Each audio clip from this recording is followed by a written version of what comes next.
বিকালে চায়ের সাথে কিছু খাবার ইচ্ছা হলে আর ঘরে কয়েকটা পটল থাকলে সহজেই এই রেসিপিটা বানিয়ে ফেলা যায়।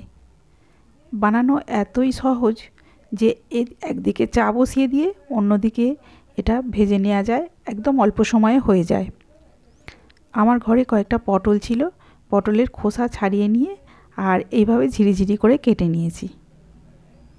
একটা মিক্সিং বোল নিয়েছি, মিক্সিং বোলের মধ্যে আমি নিয়ে নিয়েছি 1 কাপ বেসন, আর ওই একই কাপের 1 কাপের মানে একটু কম চালের গুঁড়ো দিয়েছি।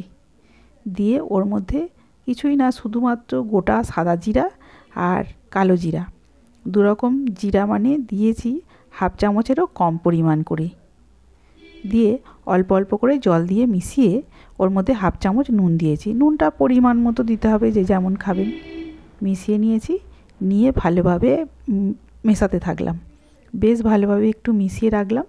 তারপর যখন ভাজবো তার আগে একটু খাবার সোডা দিয়ে দিয়েছি। খাবার সোডা দিয়ে আরও একটু ভালো করে ফেটিয়ে নিতে হবে। যত ভালো ফেটানো হবে তত ভালো ফুলবে। পটলটা আগে থেকে আমি নুন মেখে আর ঢাকা দিয়ে রেখে দিয়েছি।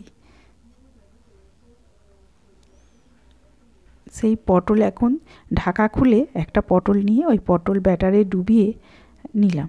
পটল ব্যাটারে এইভাবে ডুবিয়ে নিয়ে আর তেল গরম হয়ে গেছে, ওই গরম তেলের মধ্যে দিয়ে দিলাম।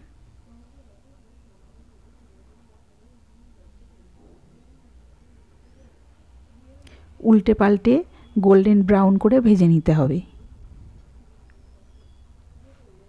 একটু হাতে সময় নিয়ে ভাজতে হবে আর লো টু মিডিয়াম ফ্লেমে ভাজতে হবে, যাতে করে মানে খেতে বেশ মুচমুচে হবে আর ফুলেছে কি সুন্দর দেখুন।